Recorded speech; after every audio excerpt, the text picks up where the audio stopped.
So ito nga guys, gumawa tayo ng pang dessert, yung Hawaiian fruit salad na dating ginawa natin sa Christmas party sa planta, so sa company.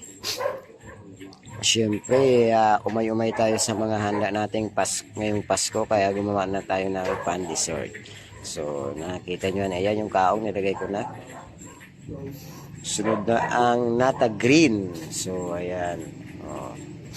Lagyan natin kondensada. O, di ba? Oo, para mas makrima, dalawang krema nilagay natin, all-purpose cream. Siyempre, shout out sa iyo.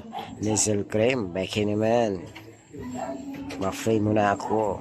Willing naman magpa-sponsor. O, ayan. Isang maliit, isang malaking nasal cream. Mga idol. O, para talaga masarap siya makrima. O, di ba?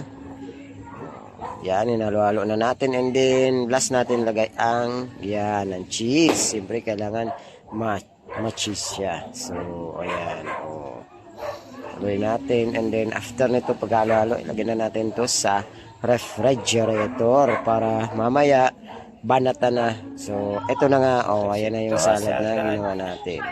Di ba? So tingnan natin, ayan, may Balenciana pa kami doon natira. So galing din yung sa Balenciana. So